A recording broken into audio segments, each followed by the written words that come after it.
Luiz está aí? Cadê o Luiz? O que acha? A gente tem tempo para um pouco de perguntas? Ou... Se alguém aberto aí a vocês algum tempo. Depois a gente pode dar a palavra aqui para o Vinícius, da ANED. Alguém tem algum comentário?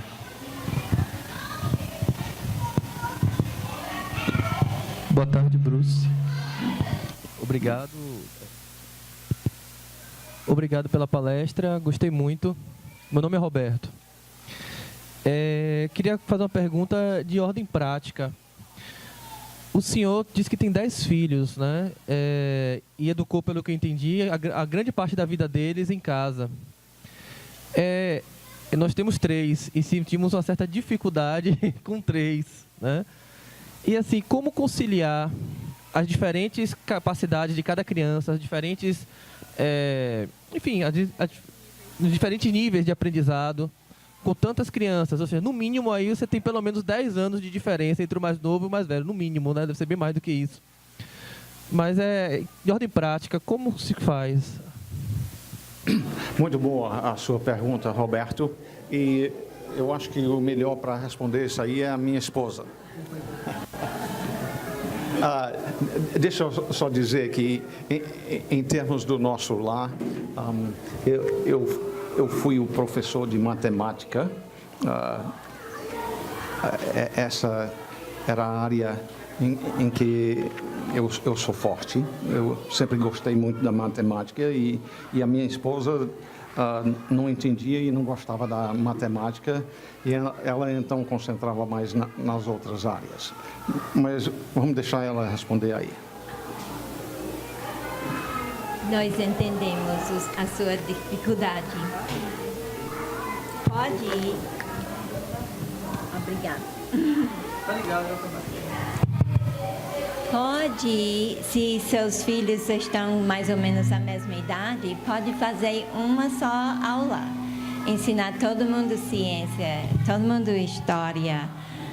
Matemática talvez não vai dar certo, mas e a gramática, todo mundo estudando ao mesmo tempo um projeto juntos para resumir seu tempo melhor. Sim. Deixa eu só dizer mais uma coisa aí quanto a isso.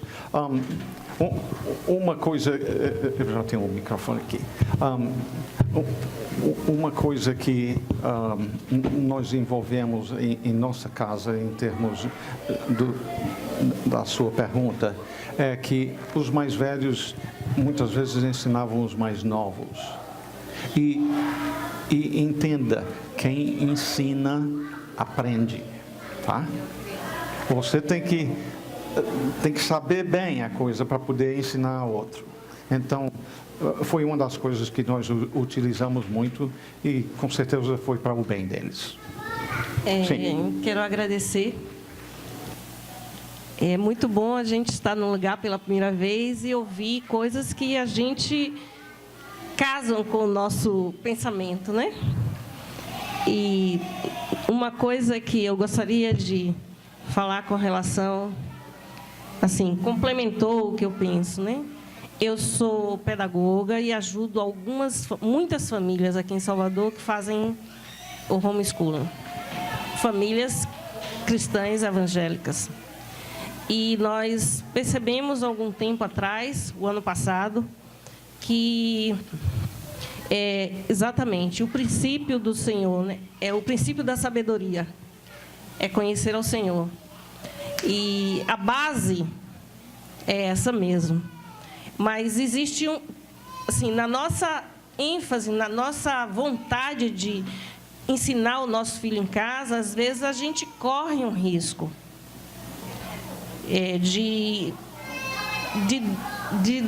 o risco é o seguinte, eu vou entrar logo no assunto. O risco eu costumo perguntar aos pais, o que você deseja para seus filhos? Que pessoa você deseja formar? E geralmente eles dizem, a maioria diz, não, eu quero que ele seja um homem temente a Deus, um trabalhador, um discípulo fiel, eu quero que ele seja um cidadão. E aí, no decorrer do curso, quando as crianças começam a estudar, começam a desenvolver seus temas, a pesquisar, a primeira coisa que eles recorrem como recurso pedagógico é o livro didático ou o Google. Então, o que esses pais que querem que o filho conheça Deus, em primeiro lugar, estão ensinando a seus filhos? Que o Google ou o livro didático é que sabe tudo.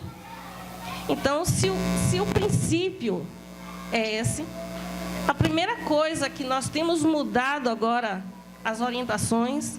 Então, quando as crianças têm matemática, geografia, qualquer assunto que elas queiram estudar, para estudar, a primeira coisa que tem que começar é com oração e com a busca na palavra do que o Senhor pensa desse assunto. E nós temos tido muitas surpresas maravilhosas, muitas mesmo. Crianças memorizando a palavra, crianças trazendo revelação daquilo que elas entenderam na palavra, fazendo relação, fazendo essa interdisciplinaridade com os assuntos do dia a dia, e os assuntos escolares, né? E essa semana foi muito interessante, porque uma das crianças estava estudando a história da matemática. E o que ela trouxe com a mãe junto, né, é que Deus é infinito. Que Deus criou a matemática, que a matemática, que toda a criação tem a ver com a matemática. E foi muito lindo isso. E ela trouxe palavras, trouxe versículos da Bíblia embasando isso. Eu achei muito lindo. Então, eu acho que tem a ver com isso, que toda a palavra que foi trazida aqui. A outra coisa é com relação a famílias que têm tem a ver com famílias que têm muitos filhos, né? E eu ia complementar, mas o pastor complementou. Geralmente, os mais velhos, quem sabe mais, já pode servir como monitor dos outros. Temos famílias que têm, por exemplo, uma criança de 2 anos, 3 anos, que está no processo aí de descoberta das letras, das palavras, e outra que já está lendo. Então, de 6 anos. Nós temos crianças de 4 anos lendo, escrevendo e fazendo pesquisa. Então, essas crianças mais desenvolvidas ajudam as que ainda estão começando. Outro aspecto também é você estudar um tema. Por exemplo, vai estudar hoje matemática, soma. E aí todos estudam juntos. Só que aquele que sabe menos, você dá uma atenção um pouco maior. E marca até um outro horário. Se você percebe que ele tem uma dificuldade, você traz aquele assunto com ele sozinho no outro horário. Então, existem muitas outras dicas, muitas outras sugestões com relação a isso. Mas eu penso que a coisa mais importante, quando a gente decide educar os filhos totalmente, integralmente em casa, ou seja, pelo menos a base, né? Porque um dia eles vão ter que ir para outros lugares, aprender em outros lugares, é justamente entender a nossa responsabilidade. O ensino em casa, qualquer família pode fazer, desde que queira assumir a sua responsabilidade dada por Deus. Então, qualquer família, pobre, rica, um dos grandes entraves que nós achamos é que muitas famílias pobres, os pais diziam: mas Suza, eu não posso fazer, eu quero fazer, preciso fazer, porque meu filho está sendo perseguido na escola, mas eu não sei fazer, eu tenho um ensino fundamental incompleto. Eu digo, eu não tenho problema com os pais que não sabem. Eu tenho um problema com os pais que não querem assumir a responsabilidade. Por quê? Porque os pais que não sabem aprendem juntos. E a gente descobriu agora que até os pais que sabem também aprendem juntos.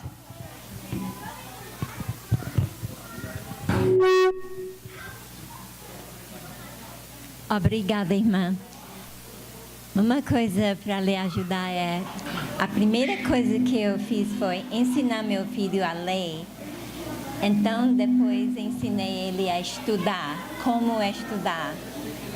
Cada um tinha seu livro e cada um, então, tinha seu caderno.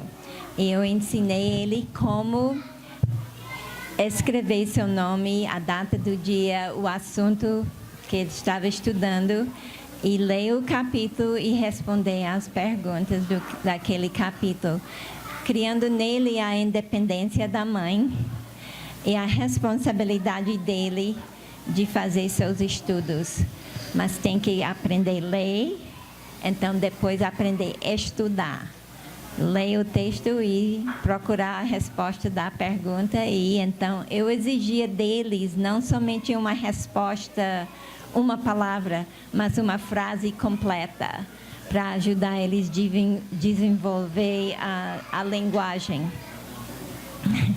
Então, assim, eu fiquei só, assim, monitorando e não elas todas dependendo de mim.